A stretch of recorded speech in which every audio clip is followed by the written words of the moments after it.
됐어요. 그러면 이제 시작하겠습니다. 제가 좀 로마서 나눠드린 프린트 있죠. 우리 지난 시간에는 저기 바깥에 앉아가지고 쭈그리고 앉아서 했는데, 지난 시간에 나눠드린 3페이지라고 돼 있는 The Letter of Paul to the Romans라고 돼 있는 부분, 거기를 펴놓으시고 우리 같이 오늘 서론에서부터 지난주에 조금 했겠지만 조금 리뷰하면서 이야기하도록 하겠습니다. 이 로마서는 신약 성경 가운데 6번째 글입니다. 마태, 마가, 누가, 요한, 사도, 로마. 6번째 글이고, 이 사도 바울이 로마에 있는 이 그리스도인들, 그 그리스도인들 가운데는 유대인도 있고 또 로마에 있는 로마 사람들, 이방인들도 있습니다. 그런 사람들이 오늘날 같이 이렇게 번듯하게 건물이 있고 장소가 있어서 거기에서 교회를 세우고 그렇게 예배 드렸던 거 아니에요. 그냥 이렇게 조그만 가정교회에서들 예배 보고 이랬었는데, 그런 어떤 로마에 있는 그리스도인들을 흔히 로마 교회라고 얘기하는 거예요. 바로 교회라는 건 사실 어떻게 보면 건물이 중요한 게 아니라 사람입니다. 그래서 우리들이 진짜 교회 하면은 자꾸 큰 건물을 생각하기 쉬운데, 교회에서 가장 중요한 것이 있다면 물론 하나님, 예수님이겠고, 그 다음에 중요한 게 있다면은 우리 성도예요. 이 성도들의 모임이 교회인데, 바로 이 로마에 있는 성도들의 모임에 이 사도 바울이 보낸 편지가 로마서가 되겠습니다. 사도 바울이 쓴 편지는 총 13통의 편지가 있는데, 물론 히브리서를 누가 썼느냐에 따라서 의견이 달라질 수는 있겠습니다만은 13통의 편지가 있는데, 몇 분류를 해보면 그냥 일반 이렇게 교회들이 서로 이렇게 돌려가면서 보라고 보낸 편지를 보통 회람서신이라고 이야기하고, 그 다음에 이 사도 바울이 한 개인, 디모데라든지 디도라든지 빌레몬이라든지 이런 한 개인 사람들에게 보낸 개인을 향한 이런 개인 서신이 있고요. 또 사도 바울이 어디서 편지를 썼냐에 따라서 옥중서신이라는 게 있잖아요. 사도 바울이 감옥에 갇혀 있을 때 에베소, 빌립보, 골로새 이런 데서 쓴 옥중서신이 있고, 그래서 바울 서신도 그 수신인에 따라서, 바울이 쓴 장소에 따라서 이렇게 바울 서신도 분류가 되곤 합니다. 자, 그런데 이 로마서는 어디에 해당된 편지냐? 이 로마서는 한 개인에게 보낸 편지가 아니라 로마에 있는 여러 그리스도인들에게 보낸 편지이기 때문에 일종의 회람서신이 되겠어요. 이렇게 돌려가면서 읽게 한 이런 회람서신이 되게 됩니다. 그래서 그런 거를 생각하시면서, 그러면 이 로마서라는 거는 우리가 읽고 은혜를 받으면 이 은혜를 나만 간직해야 되겠다, 아니면은 많은 사람들에게 회람시켜가면서, 아니면 내가 받은 바 은혜를 나누면서 우리들이 로마서의 은혜를 받아야 되겠는가 하는 이런 답도 자연스럽게 나오게 되겠죠. 예. 자, 그리고 이 로마서를 쓴 사도 바울에 대해서 조금 이야기를 해야 되는데, 이 사도 바울은 굉장히 열렬한 유대주의자였습니다. 유대교회는 정말 열심인 사람이었고, 정통 유대인이고 아주 뿌리 깊은 유대인이었습니다. 그런데 본인이 이 유대교에서 태어났고 자랐고 최고 열심인 유대교인이었지만 만족이 없었어요. 만족이 없고 기쁨이 없고, 열심이었지만 그래가지고 늘 정말 마음속에 갈등과 번민 속에서 살았던 사람입니다. 근데 그랬던 사람이 어느 날 예수 그리스도에게 말 그대로 사로잡힌 바 된 거예요. 사실 이 사도 바울의 부르심을 한번 보십시오. 사도 바울이 주님, 난 주님이 필요해요, 주님이 나와 함께 해주셔야 돼요 하고 구했습니까? 아니, 오히려 예수님을 구하기보다는 예수님을 핍박하면서 다녔거든요. 예수 믿는 사람들을 막 잡아놓고 죽이고 막 이러면서 예수님에게 대해서 완전히 반대되는 행동만 하고 다녔는데, 그냥 어느 날 예수님이 빡 나타나가지고 빛 가운데 나타나서 사도 바울을 포로로 만든 거예요. 예. 그래서 이 사도 바울이 그렇게 해서 예수님의 사람이 되었는데, 이전에 그렇게 자기가 유대주의자로서 열심을 내고 최선을 다했지만 기쁨을 누리지 못했는데, 예수님을 만나고 나니까 자기가 받은 이 축복이 얼마나 놀랍고 얼마나 큰 것인지를 아주 깊이 깨닫게 되었습니다. 바로 그 사도 바울에게 있어서 그래서 가장 중요한 사건이 있다면 사도 바울의 이 회심, 그 사도 바울이 회개하게 된 그 사건이 되게 될 거예요. 아니면 그 의자를 조금 당기면은 한 두어 사람 더 앉을 텐데, 대부분의 사람들이 제가 싫은가 봐 뒤에서부터 채워.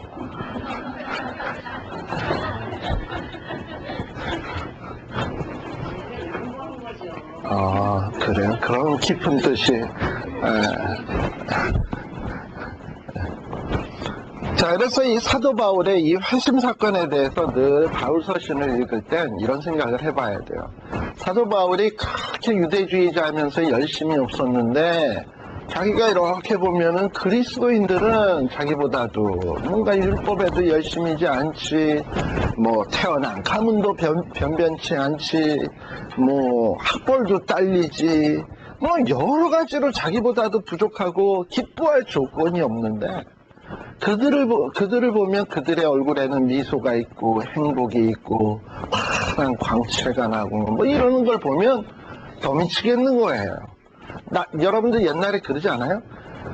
나는 열심히 공부하는데, 열심히 공부하고 막 밤을 새가지고 공부했는데, 보면은 성적이 변변치 않은데, 어떤 누구는 맨날 띵까띵까 노는 것 같은데, 시험만 봤다 하면은 왜 이렇게 잘 봐? 그러고 잘해? 그럼 괜시리 그 사람이 미워지고 꼴보기 싫고 그러잖아요. 그러니까 사도 바울은 자기 딴에는 하나님 앞에 열심히 한다고 율법도 열심히 순종하고 막 노력하고 정말 율법에 흠이 없는 자가 되기 위해서 애쓰고 노력하면 행복해야 되는데, 기쁨이 있어야 되는데, 자기는 그런 게 없고, 예수 믿는 사람들은 가만 보니까 뭐 열심도 아니고 뭐 이렇게 뭐 과거에 보면 정말 죄만 짓던 사람들인데, 회심한 이후로 뭔가 이렇게 행복해하고 즐거워하는 모습을 보니까 화가 난단 말이죠. 그래서 많은 학자들은 사도 바울이 왜 이렇게 예수 믿는 사람들에게 대해서 적개심을 가졌냐, 아마 이유를 그러한 데서 찾는 거예요. 근데 그렇게 잡아 죽이면서도 더 신경질 나는 거는 우리 스데반 사건에서 알다시피, 쳐 죽이면 자기 마음은 시원하고 저쪽은 막 표정이 막 그냥 일그러지고 막 괴로워해야 되는데, 쳐죽이는 자기 마음은 괴롭고 돌에 맞는 저 친구는 얼굴이 환한 천사같이 빛나고, 이거 사람 미치고 팔짝 뛸 노릇 아닙니까? 집에 와가지고 또 신경질이 나가지고 또 내가 이제 뭐 정말 해외 원정까지 가서 예수 믿는 사람 핍박하겠다고 가다가 예수님 앞에 포로로 잡혀지게 된 거죠. 그래서 이 예수님 앞에 다 포로로 잡혀지고 변화되고 나니까 정말 생각지도 못했던 사도 바울 마음속에 아주 기쁨이 넘쳐나게 되었습니다. 자, 그리고 그 다음에 사도 바울은 그렇고, 사도 바울이 쓴 이 로마서 편지를 받는 사람들은 누구냐? 사실요, 이 로마라고 하는 나라는 언제적에 나라가 아주 부흥하고 발전하기 시작했냐면 BC 31년, 우리 여러분들 지난번에 나눠드렸던 더 레터 오브 폴 투 로만스라고 하는 3페이지로 되어 있는 프린트가 있을 거예요. 거기 보시면 돼요. BC 31년에 우리 마태복음에 보면은 가이사 아우구스도스라고 나오잖아요. 바로 그 친구가 BC 예수님 오시기 전 한 30년 전쯤에 왕이 되었거든요. 그리고서는 한 예수님이 태어난 이후 한 14년까지 왕노릇을 했어요. 근데 바로 이 아우구스투스, 이 친구가 왕일 때 로마가 아주 그냥 최고의 전성기로 부흥하기 시작을 했습니다. 이 사람이 아주 로마의 기초를 아주 단단하게 닦아놔가지고 이 로마가 자그마치 언제까지 세계를 지배하게 되냐면 AD 500년까지. 그러니까는 뭐 자그만치 한 500여 년 동안을 그 유럽 지역을 지배하는 아주 맹주로서 군림을 하게 되었습니다. 그래서 지중해 유럽 지역을 뭐 정치적으로, 군사적으로, 사회적으로, 문화적으로 모든 영역에서 다 이 로마가 지배한다고 해도 과언이 아니었어요. 그러다 보니 이 많은 사람들이 이 로마에 살고 있는 사람들은 자기네 이 로마에 대한 자부심이 아주 대단했습니다. 그래가지고 이 로마가 곧 세계다 뭐 이렇게 얘기할 정도로 그 자부심이 대단했고요. 심지어는 이 로마가 점령한 점령지 식민지죠. 식민지 국가의 사람들도 어떻게 하면은 자기네들이 이 로마의 시민이 될 수 있나. 그렇게 해서 뭐 어떤 사람들은 돈 주고 사고, 우리 지난번에 우리 알다시피 사도행전에 벨릭스라고 하는 총독이 사도 바울하고 얘기할 때 너는 언제부터 시민권자냐? 그랬더니 나는 나면서부터로라. 나는 돈 주고 샀는데. 뭐 이러고서는 뭐 로마 시민권 얻는 게 아주 대단한 특권처럼 여겨지던 바로 그런 때였습니다. 그러다 보니 이 로마가 최고의 나라였고 최고의 도시였기 때문에 많은 민족들이 그 로마에 와서 뭐 지금은 뭐 가능한 한면 미국으로 오고 싶어하고 뭐 뉴욕으로 가고 싶어하고 뭐 이러지만은 당시에는 이 로마에 오는 게 꿈이었어요. 그래서 많은 로마에는 그야말로 세계 각종 인종들이 다 모여있는 그런 어떤 인종 박람회장과 같이 많은 인종들이 모여서 살던 곳이 바로 이 로마였습니다. 그런데 이 유대인들도 이 로마에 많이 오게 되었는데 어떻게 오게 됐냐? 이 유대인들이 로마에 오게 된 것은 벌써 역사가 오래돼요. 우리가 알다시피 BC 722년에 북이스라엘이 아수르에 망했잖아요. 그래서 많은 사람들이 흩어져서 세계 방방에 흩어지게 됐는데 어쩌면 그때부터 아마 로마 속에 유대인들이 살기 시작했을 거예요. 그리고 또 그로부터 한 150년 뒤에 586년 예수님 오시기 전 한 586년에는 또 남쪽 유다가 망해가지고 바벨론에 망해가지고 또 많은 사람들이 흩어졌거든요. 또 그 사람들이 또 로마에 왔을 것이고 이렇게 해가지고 온 사람들을 흔히 디아스포라 유대인이라고 얘기해요. 물론 디아스포라가 로마로만 간 것이 아니죠. 그 중에 일부가 로마로 간 사람도 있고 세계 각처로 이렇게 흩어지게 되었는데, 그래서 많은 학자들이 이 사도 바울이 로마서를 쓸 당시에 이 로마에 유대인들이 한 얼마나 살고 있었을까 이렇게 뭐 계산을 해봤는데 한 4만 내지 한 5만 명이 로마에 살지 않았을까. 이 당시에 4만 5만이 한 도시에 산다 그러면 굉장히 많은 거죠, 그죠? 예, 그렇게 많은 유대인들이 이 로마에 와서 살고 있었다라고 이야기를 해요. 그리고 이 로마에 또 오게 된 유대인들은 또 이렇게 과거에 뭐 바벨론에 망하고 아수르에 망해서 흩어져서 온 사람들도 있지만은 예수님 오시기 전 한 20년 전, 30년 전에 그 폼페이우스라고 하는 이 로마의 황제가 폼페이우스라고 하는 이 정치가 장군이 이 전쟁에서 막 이기면서 유대 나라도 점령을 했었거든요. 그러면서 이 점령을 하고서는 이 많은 유대인들을 잡아가지고 노예로 잡아가지고 로마로 잡아갔어요. 그러니까 아마 그런 유대인들도 있었을 거예요. 노예 신분의 유대인, 원래 디아스포라 돼서 온 유대인. 그런데 이렇게 노예로 잡아왔던 이 유대인들을 얼마 시간이 지난 다음에는 그들에게 자유를 선포해서 석방을 했다고 합니다. 그러다 보니 이런 모양 저런 모양으로 이 로마 안에는 많은 유대인들이 있었습니다. 그런데 이런 유대인들이 어떻게 거기에 로마의 교회가 세워지게 되었나 하는 것은 제가 지난 시간에 언뜻 언급을 했습니다만은 이렇게 흩어져 있는 유대인들, 또 노예를 끌려온 유대인들 얼마나 고향 생각이 많이 났겠습니까? 가능하다면 내가 고향에 한번 돌아가야지 하는 꿈들이 있었을 거예요. 근데 뭐 고향에 돌아가면은 뭐 누가 뭐 집 주고 땅 주고 먹을 거 주고 합니까? 그러니까 돌아가도 살기가 만만한 게 아니에요. 그렇다고 이스라엘이 잘 사는 나라도 아니고.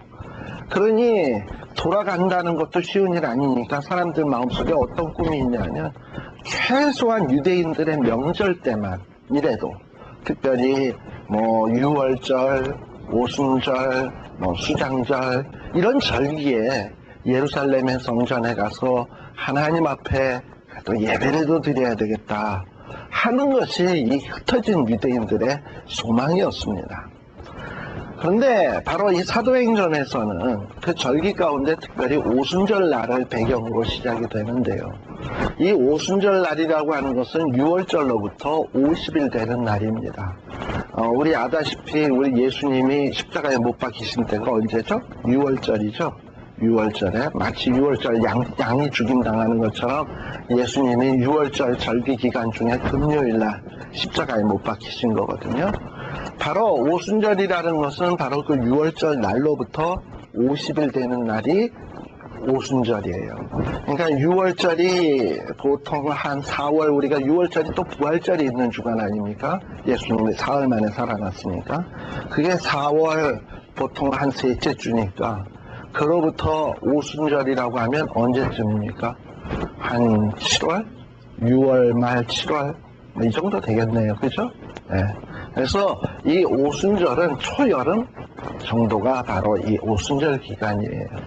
그래서 바로 이 오순절을 지키기 위해서 흩어진 유대인들이 예루살렘에 왔다가 이 오순절날 성령의 충만함을 받은 이 사도들, 제자들이 막 복음 전도하는 소리를 듣게 됐어요. 그 중에서 대표적인 사람이 누굽니까? 사도 베드로. 사도 베드로가 그렇다고 뚱딴지 같은 전혀 유대인들이 알지도 못하는 설교를 한 게 아니라 우리가 알다시피 요엘서 2장에 나오는 말씀, 요엘서에 하나님께서 내가 성령을 물같이 너희에게 부어줄 거다 한 이 요엘서의 예언이 있거든요. 그러면서 막 그냥 방언이 터져가지고 방언으로 설교를 하는데, 방언도 이게 희한한 방언이에요. 베드로는 한 가지 말로 하는데 사람들이 각기 제 나라 말로 알아듣는 방언. 그러니까 벌써 그때 하나님은 동시통역 시스템을 알고 있은 거야.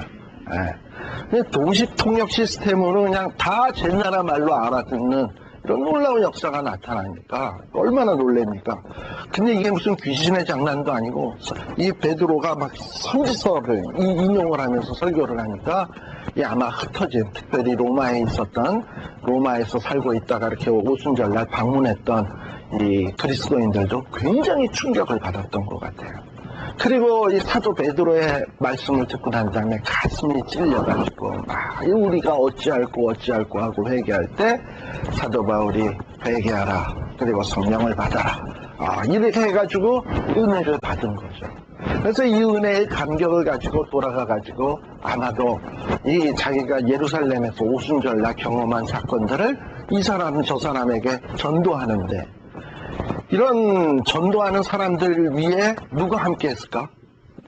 성령님이 함께 하니까 별거 아닌 말인데 막 그냥 사람들이 거꾸러지고 회개가 되고 막 이런 역사들이 나타나는 거예요. 그러면서 세워진 교회가 바로 이 로마의 교회가 되어진 것입니다. 따라서 이 로마 교회라고 하는 것은 어떤 베드로가 세운 교회도 아니고 사도 바울이 세운 교회도 아닙니다.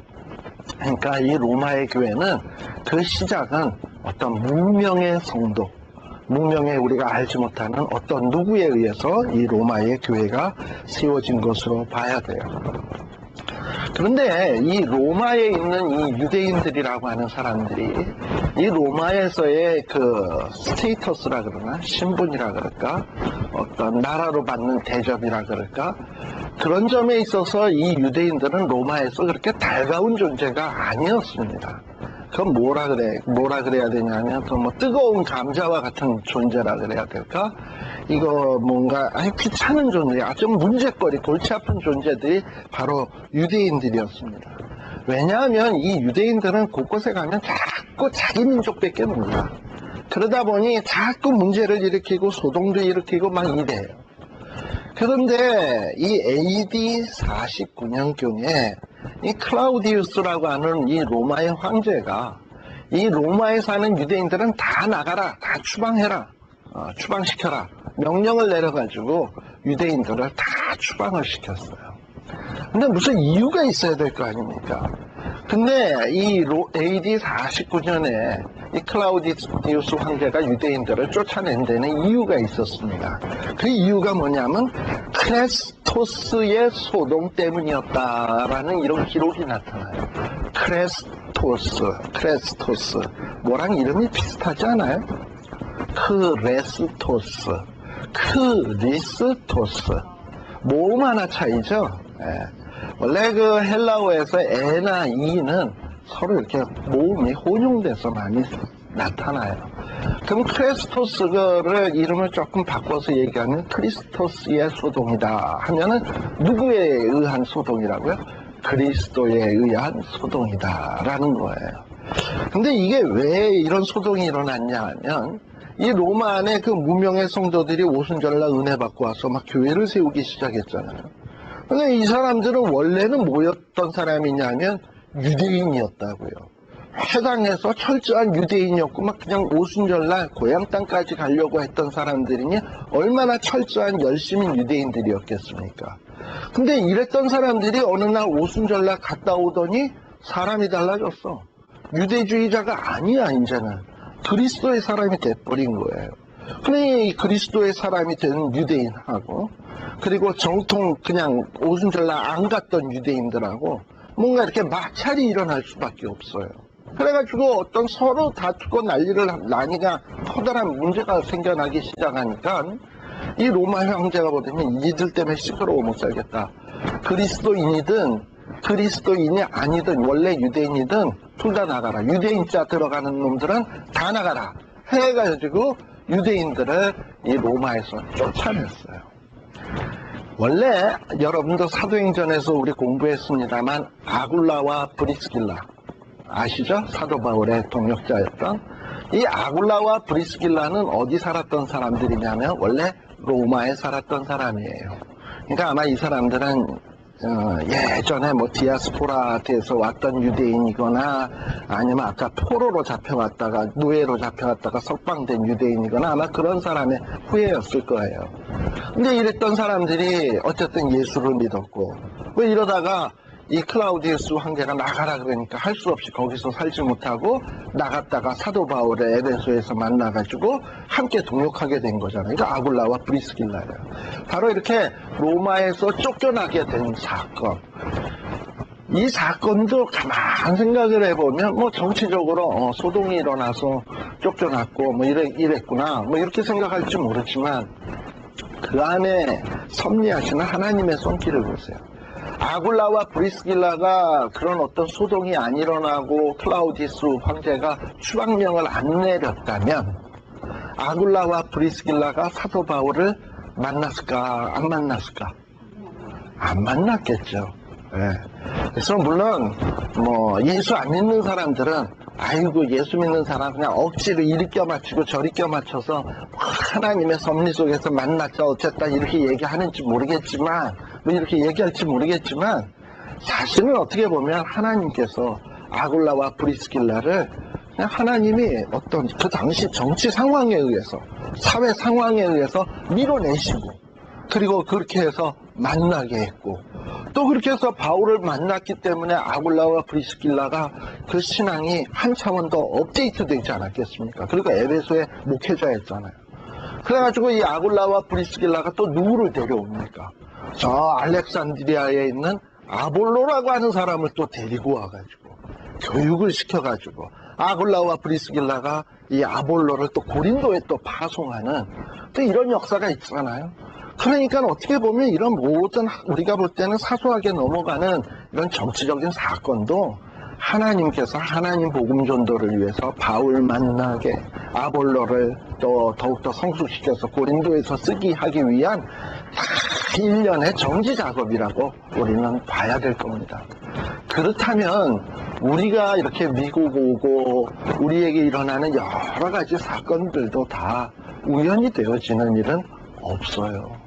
우리는 멋모르고 미국 오고, 멋모르고 어떤 비즈니스 시작하고, 멋모르고 또 이렇게 말씀사랑 훈련은 뭐 성경 공부 모이고 했는지 모르겠지만, 이 안에는 우리 뒤에서 보이지 않는 손길에 의해서 우리를 역사하시는 손길이 있다니까. 그 손길에 의해서 우리를 다 내어 맡기고 있으면 우리가 볼 때는 아주 사소한 일이고 기분 나쁜 일이지. 어떤 내가 어느 나라에 가서 살고 있는데 추방당했다.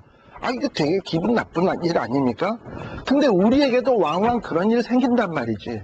내가 원치 않는 일, 바라지 않는 일이 갑자기 해픈돼가지고 손해를 봐야 될 때도 있고 쫓겨나야 될 때도 있고 부득이하게 어디로 멀리 떠나야 될 때도 있고 이런 일도 생긴단 말이죠. 그러나 하나님은 그런 일까지도 사용해가지고 더 큰 하나님 나라 일을 위해서 사용해 가시는 걸 보면 이건 참 놀라운 일이구나 하는 것을 우리들이 좀 발견할 수 있어야 됩니다.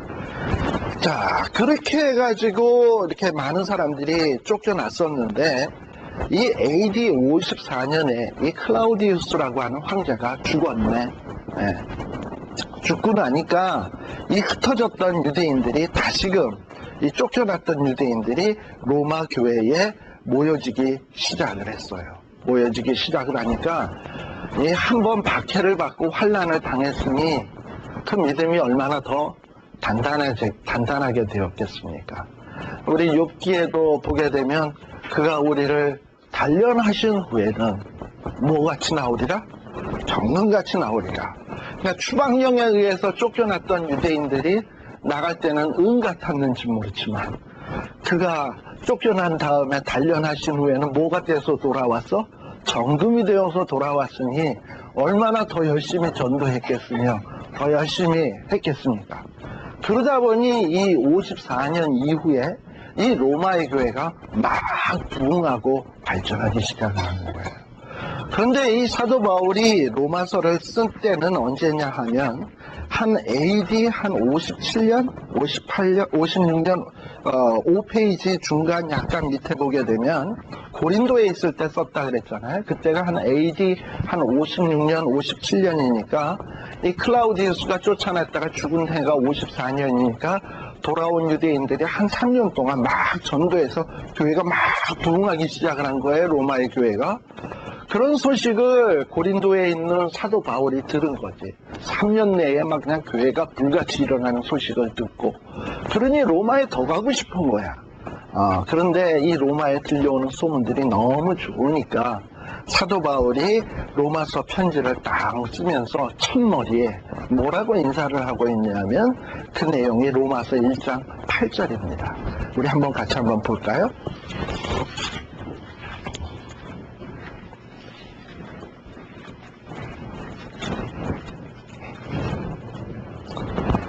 1장 8절에 보면 다 같이 읽으십시다. 시작.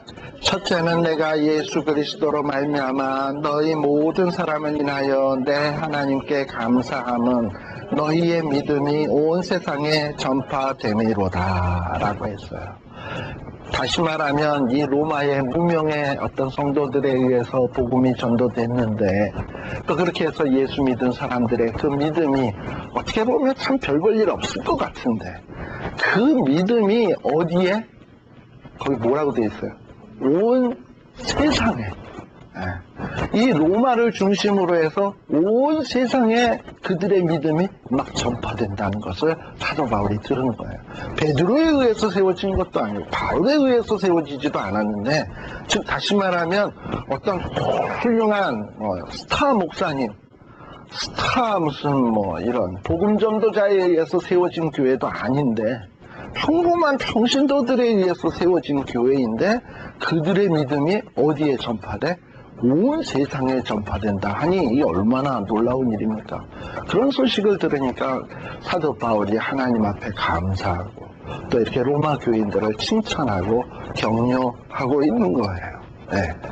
그래서 여기 1장 8절을 딱 보면서 지금 제가 말씀드린 이런 이 로마에 있는 이 성도들의 믿음이 어떠했겠구나, 어떤 과정을 거쳐서 이들이 믿음에 들어갔구나, 그리고 그들의 믿음이 얼마나 훌륭하구나 하는 것을 여러분들이 머릿속에다 생각을 했으면 좋겠어요.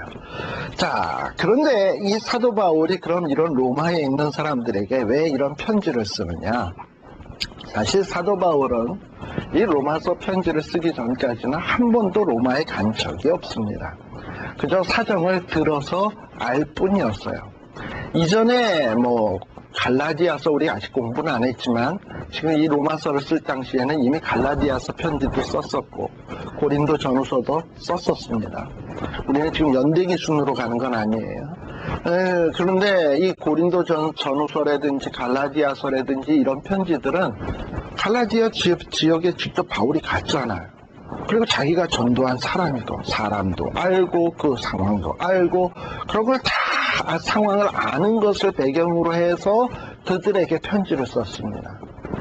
그리고 고린도 교회도 마찬가지. 그 고린도 교회 분쟁이 있었던 것도 알고 그들이 얼마나 열심히 썼던 것도 알고 고린도 교회 교인들은 특별히 은사도 많았거든요. 방언하는 사람, 신유의 은사 받은 사람, 각종 은사 받은 사람들이 많아요.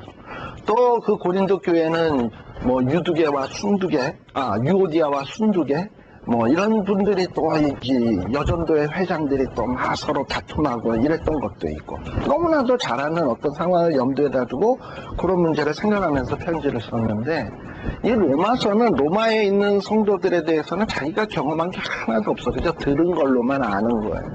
그런 상황 속에서 지금 편지를 쓰고 있습니다. 그러다 보니 고린도 전후서나 혹은 갈라디아서하고 이 편지를 쓰게 된 동기가 아주 다릅니다. 자, 그러면 이 사도 바울이 편지를 쓰게 된 동기는 뭐냐?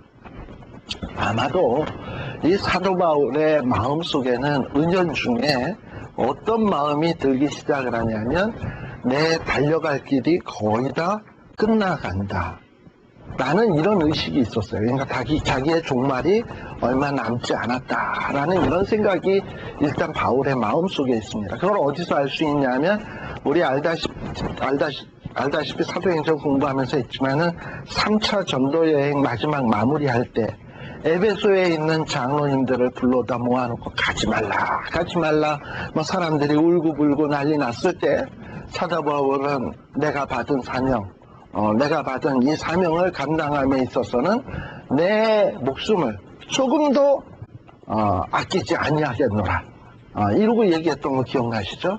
그러면서 자기의 임박한 어떤 종말을 내다보고 있어요. 그러다 보니 내가 뭔가 더 해야 되는데 더 땅끝까지 가야 되는데, 이런 어떤 촉급함이라 그럴까, 마음의 조급함, 이런 마음들이 있는 거예요. 그러니까 세계의 수도인 로마에다 복음을 증거해야 되는데, 더 나아가서는 로마를 발판으로 해서 어디까지? 스페인까지, 땅끝까지 복음을 전도해야 되는데, 이런 마음이 아마도 로마에 편지를 쓰게 된 동기였을 것입니다.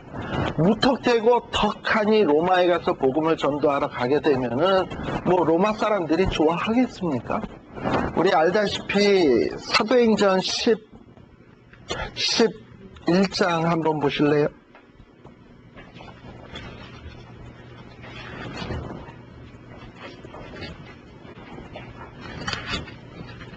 11장이 아니다.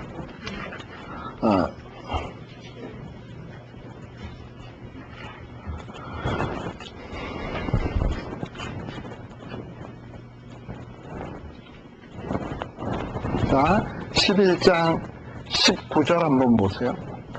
19절에 보면 이런 말씀이 나와요. 때에 스데반의 일로 일어난 환란을 인하여 뭐라고요? 그걸 아까 뭐라 그랬어요? 디아스포라라고 얘기했죠? 흩어진 자들이 어디를 갔다? 베니게, 구브로, 안디옥까지도 이르렀다. 그런데 그 중에서 도를 유대인에게만 전하는 사람이 있었는데, 그 중에 또 어떤 사람들도 있었냐면 구브로와 구레네에 있는 몇 사람이 또 안디옥에 이르러서 헬라인에게도 전도했다라는 얘기 나와요. 다시 말하면 복음 전도가 어떤 일을 계기로 해서 세계적으로 퍼지기 시작을 하냐면, 스데반이 죽고 난 다음에, 그리고 사도 바울이 본격적으로 예수 믿는 사람들을 핍박하지 않았습니까? 그러다 보니 사람들이 어디로 흩어졌냐 하면은 구브로와 안디옥, 베니게 이런 지역으로 흩어졌단 말이에요. 그래가지고 세워진 교회가 어디냐 하면 안디옥 교회잖아요. 그 안디옥 교회에 있었는데 그 안디옥에 있었던 사람들이 또 누구에게도 복음을 전하기 시작하냐면 헬라인에게도 복음을 전했다 그랬어요. 그러다 보니 어쩌면 이 안디옥에 있었던 사람들 혹은 이렇게 흩어진 바울의 일로 인해서 바울이 사울 시절에 행했던 그 악행으로 인해서 사람들이 흩어졌잖아요. 이 흩어진 사람들이 어디까지 간 거냐 하면 로마까지 간 거란 말이지. 그러니 바울로 인해서 고향 버리고 쫓겨난 사람이 바울에 대한 이미지가 좋겠습니까? 나쁘겠습니까? 죽일 놈이지. 쟤 때문에 내가 고향을 떠나야 됐고 그렇게 해서 이렇게 타향살이 하면서 생고생하고 있는데 아마도 로마에는 바울에 대한 인식이 그랬을 거예요. 그나마 안디옥 지역에는 나중에 바나바가 바울을 데리러 다소까지 가서 바울을 데리고 안디옥에 데리고 와서 1년 동안 목회를 하면서 이 바울에게 가졌던 이 악감정, 나쁜 감정들이 다 이렇게 사라지긴 됐겠지만 안디옥에 있는 사람들에게는 그러나 그 먼 데 지역에 있는 사람들에게는 이 바울에 대한 바울로 인해서 흩어진 사람들이 바울에 대한 감정이 좋을 리가 없어요. 그런데 이렇게 감정이 안 좋은데 편지도 안 쓰고 갑자기 짠 나타나서 난 너희를 위하러 왔다 그러면은 그 로마에 흩어진 사람들이 저 인간 또 왜 왔어? 우리 여기까지 언제나 다메섹까지 예수 믿는 사람 잡아주기로 쫓아가더니만 이제는 로마까지 오는 거야 하고서는 바울을 좋아하지 않겠죠. 그러니 그건 좋아하지 않는 상황에서 바울이 암만 좋은 얘기를 한들 복음을 전한들 그게 귀에 들어오겠냐 말이죠. 그러니 바울이 내가 로마에 갈 때 이 로마에 있는 사람들이 나에 대해서 오해하고 있는 이런 감정들, 나에게 대해서 나쁜 감정들 갖고 있는 것을 원수 같은 놈이라고 생각하는 것을 이런 마음들을 좀 풀어줘야 되겠다. 그러니 자기도 원래는 유대인이고 예수 믿는 사람을 핍박한 사람이지만 나는 이전에 내가 아니다. 나는 변화된 사람이다. 나도 너희와 똑같이 그리스도인이 되었다. 그리고 나도 너희와 똑같이 그리스도로 인해서 받은 바 축복이 어떠한 것이라는 것을 이제는 내가 알고 있다. 이런 것을 쭉 먼저 써서 보낼 필요를 느낀 거예요. 바로 그래서 이 로마에 가기 위한 정지 작업을 하기 위해서 이 로마서에 편지를 쓰고 있는 것입니다. 그러다 보니 이 로마서 안에는 말이죠.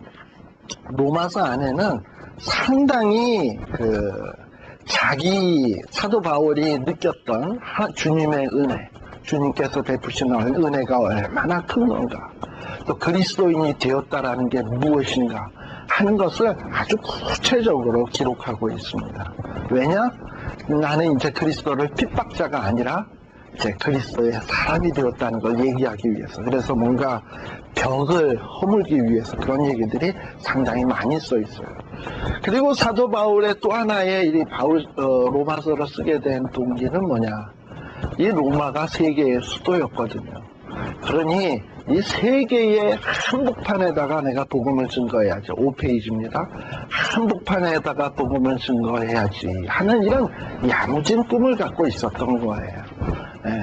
그런데 아시다시피 사도 바울은 이 스페인, 로마로 가고자 하는 꿈이 있었지만 그 가고자 하는 길이 어쨌다? 여러 번 막혔었다. 그래서 가고 싶어도 못 왔어요.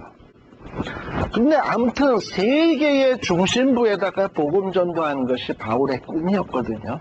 우리는 어떠한가? 지금 세계의 중심은 어디예요? 미국 아닙니까? 근데 지금도 한국에는 미국으로 가고자 하는 꿈이 있었으나 가고자 하는 것이 여러 번 막혔더니 뭐 비자 심사 받으러 가면 또 리젝되고 해가지고 진짜 오고 싶어도 못 오는 사람 많잖아요. 물론 여러분들은 몇 번 만에 왔는지 모르겠지만은 쉽게 온 것 같아. 그래도 여기 오신 분 가운데 제가 볼 때 한 사람은 참 어렵게 오신 분 하나 있어요. 제가 아는 분 하나. 우리 권사님 참 어렵게 왔는데 남편이 먼저 오고 오랫동안 떨어져 있다가 여기 또 있다. 지금 남편 왔어요 진짜? 이틀 후에 와요 남편이. 우리 박수 한번 쳐드리죠. 잘 올 수 있어. 그동안 혼자 와서 계셨어요. 이렇게 이 생이별 아닌 생이별로 떨어져 있거나 아니면 가족 전체가 오고 싶은데 못 오거나 아무튼 이런 일들 많잖아요. 근데 우리는 여러 번 막히지 않고 어쨌든 지금 여기 와 있잖아. 그러니 우리는 이게 복받은 사람이거든요. 왜 하나님이 이런 나에게 세계의 중심지인 이곳에 보냈을까 했을 때 사도 바울을 한번 생각해 보자고요. 사도 바울을 왜 세계의 중심지에 가려고 했는가? 그 당시에 아메리칸 드림, 로마 드림을 이루기 위해서? 아니요. 사도 바울의 드림은 하늘나라의 드림이었습니다. 복음에 대한 드림이었습니다. 그러니까 우리 그리스도인들이 가져야 될 꿈은 아메리칸 드림이 아니에요. 복음에 대한 꿈, 주님의 어떤 사역에 대한 꿈, 이런 꿈을 가지고서는 좀 아주 그냥 뭐라 그럴까, 아주 야무지게 그냥 우리 가족만 예수 믿고 말지, 천국 가면 난 이것도 땡큐다 이렇게 머물지 말고 나로 인해서 좀 뭔가 세계가 뒤집어졌으면 좋겠다 하는 이런 꿈, 이런 꿈들을 우리도 한번 가져가야 되지 않나 하는 이런 생각을 갖게 돼요. 그래서 이 사도 바울은 로마로 가려고 애를 쓰고 있는 거예요. 그리고 또 사도 바울이 스페인까지 가고자 한 것은 바로 우리 예수님께서 최후 유언적으로 하신 말씀, 마태복음 28장에 보면 내가 세상 끝날까지 너희와 함께 하겠다. 그러니 너희는 가서 모든 족속이라고 하면 그 안에는 로마 족속도 포함되겠죠. 땅끝에 있는 모든 족속에게 가서 제자를 삼고 아버지와 아들과 성령의 이름으로 세례를 주고 그들에게 내가 너희에게 분부한 모든 것을 가르쳐 지키게 하라. 이게 예수님의 마지막 유언이잖아요. 승천하시기 전에 하신 말씀이시니까. 그 유언의 말씀을 사도 바울은 자기가 그냥 가서 순종하면서 다 이루었다 하는 깃발을 딱 꽂고 싶었던 거야. 땅끝까지 가서 복음 전도하는 일에 자기가 선봉을 쓰고 싶어한 이런 꿈이 있었어요. 참 바울이 위대한 거죠. 그래서 스페인으로 가고자 하는 이런 꿈이 있었어요. 근데 우리는 보통 뭐에 열심이냐? 어떻게 하면 돈을 더 벌 건가 저 사람보다. 그래, 거기에서 좀 뒤지게 되면 신경질이 나고 화가 나고 속이 상하고, 심지어는 사촌이 땅을 사도 배가 아프고 형제가 집을 사도 그냥 속이 부글부글 끓고 하는데, 누가 나보다 복음 전도 많이 하고 교회의 성도들을 전도해서 많이 데리고 왔다 그러면 막 그냥 속이 부글부글 끓는 게 전혀 없어. 평안해. 내 마음 평안해. 내 마음 평안해. 전혀 그런 거에 대한 자극은 없어. 근데 아마 사도 바울이나 베드로는 안 그랬던 것 같아. 나보다 주님이 더 사랑하는 사람이 있으면 속상하고, 하나님이 더 인정하면 크게 지는 게 안타까워가지고, 최후의 땅끝에 그 복음 전도는 내가 해야 되는데 하는 이런 어떤 그 야무진 어떤 정말 이런 마음들이 오늘날 예수 믿는 사람들에게는 왜 없는지. 돈 버는 데는 그렇게 열심이고, 집 사는 데는 열심이고, 이런 거엔 열심인데, 어떤 복음 전하는 일에 있어서 내가 귀 쓰임 받는 일에서는 어떤 이런 그 열정, 시기, 질투 이런 것도 좀 필요한데 이런 게 너무 없다 이 말이죠. 아마도 사도 바울이 스페인에 가고자 하는 꿈은 그런 거였을 거예요. 땅끝은 내가 한다. 땅끝까지는 이런 거. 이런 어떤 야무진 어떤 이런 그리스도인들이 되어지면 어떻겠나 하는 생각이 들어요. 바로 이런 마음에서 그렇게 해서 로마로 가려고 하고 스페인에 가려고 하다 보니까 미리 이렇게 정지 작업으로 편지를 쓰게 된 것입니다. 그리고 또 이 로마서는 말이죠, 어떤 바울의 서신보다는 걸작입니다. 아주 잘된 아주 글이에요. 한 16장 로마서가 16장까지 있는데 그래서 신약 성경에 많은 분들한테 물어보면 신약 성경 중에 최고의 성경이 뭐냐 하면 로마서다. 신구약 성경 66권 전체의 최고의 성경이 뭐냐? 로마서다. 손꼽는 사람들이 많을 정도로 이 로마서는 최고의 걸작입니다. 그럼 이렇게 로마서가 최고의 걸작이 될 수 있었던 이유는 뭐냐? 첫 번째, 이 캐리어가 많이 쌓였어요. 사도 바울이. 뭐냐? 벌써 전도여행도 1차 전도여행 마쳤지, 2차 전도여행 마쳤지, 3차 전도여행 마쳤죠. 그러니까 이제 완전히 사도 바울은 무르익을 대로 무르익었어. 예. 사도 바울이 그때까지 설교 몇 번 했을까요? 몰라. 나도 몰라. 그러나 무지 많이 했을 거예요. 내가 설교 많이 하다 보면 나중엔 아주 도가 튀어요. 제가 일전에 한번 설명드린 적이 있는지 모르지만 제가 군목할 때 주일날 설교를 7번을 했어요. 많이 했죠. 7번을 하면 한 설교를 3편을 준비를 해가지고 7번을 했거든요. 근데 제가 담당한 곳에 대대가 4개 대대가 있었어요. 4개 대대가 있는데 이 4개 대대는 서로 교회가 뚝뚝뚝뚝 떨어져 있어서 걔네들이 교회로 와서 예배 드리는 게 아니라 내가 그쪽 있는 동네로 가서 예배 봐요. 그러니까 4군데가 예배 순서가 시간이 다 달라. 아침 8시에 한 군데, 끝나면 한 9시에 또 한 군데, 10시에 한 군데, 또 끝나면 또 부랴부랴 와서 또 오후에 또 한 군데, 이러다 보면 같은 설교를 4번 하걸라. 4번 하면 첫 번째 설교는 원고를 많이 유지해. 두 번째 설교쯤 되면 봤다, 안 봤다, 봤다, 안 봤다 이래. 세 번째쯤 되면 마이크만 들고 해. 네 번째쯤 되면 완전 부흥사예요. 그렇게 되는 것처럼 이렇게 말씀 증거도 여러 번 하다 보면 아주 물이 오른다 그러나. 그러니까 아마 사도 바울이 이 오랜 세월을 거쳐오면서 완전히 신앙적으로 어떤 이 모든 면에서 물이 올라가지고 이 로마서가 걸작이 되었을 거고요. 그러다 보니 이 로마서가 어떤 성경보다도 뛰어난 작품이 될 수 있었고, 그리고 이 글 쓰는 사람은요, 글을 잘 쓰려면 마음이 편해야 돼. 마음이 편해야 글도 잘 쓸 수 있지. 글을 내가 쓰려고 하는데 자꾸 잡생각이 들고 자꾸 걱정거리가 머리에 떠오르고 하면 글을 잘 쓸 수가 없어요. 근데 사도 바울이 이 로마서를 쓸 때는 어떤 때였냐 하면 이 고린도 교회가 아주 사도 바울의 마음을 괴롭혔거든요. 그런데 이 고린도 교회의 문제가 싹 다 해결이 됐어. 그리고 이 고린도 교회 사람들이 아주 변화돼가지고 예루살렘 교회에 내가 구제헌금 전달하러 간다니까 자기네들도 구제헌금 다 모아주고 얼마나 이쁜 사람들로 변화됐는지 몰라. 그래서 그 헌금 모아가지고 떠날라 그러는데 풍랑이 일어서 못 갈 뿐인데, 흔히 이 심적으로 사도 바울의 마음속에 있었던 걱정, 근심이 다 사라지고요. 편안한 마음에서 글을 쓰고 있었기 때문에 이 로마서는 또 아주 걸작이 될 수 있었습니다. 그래서 이 로마서가 왜 이렇게 훌륭한 작품이 될 수 있었나 하는 것을 우리들이 좀 생각을 해야 돼요. 자, 그러면 우리 이제 이 로마서의 내용에 대해서 우리 이제 같이 한번 공부를 하는데, 우리 잠시 쉬었다 가야 될 시간이 된 것 같습니다.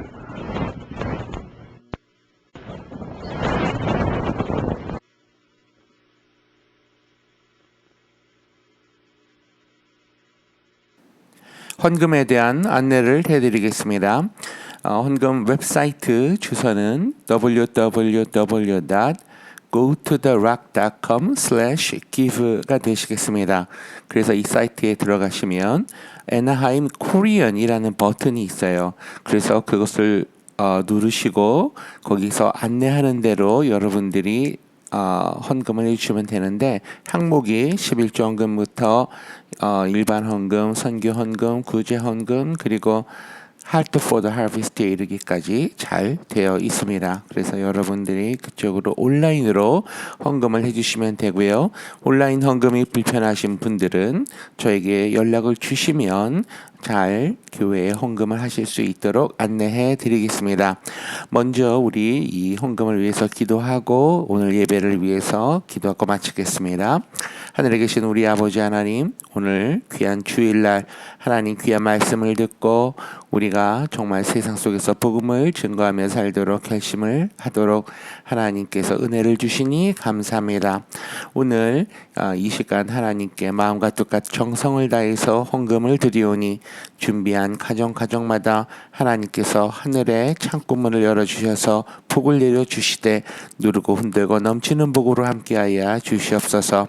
그리고 아버지 하나님, 우리가 또 한 주간 열심히 살아가는 동안 하나님의 은혜에 감사하며 복음 증거하며 사는 우리 더 락하닝교회 모든 성도님들 될 수 있도록 은혜를 베풀어 주시옵소서.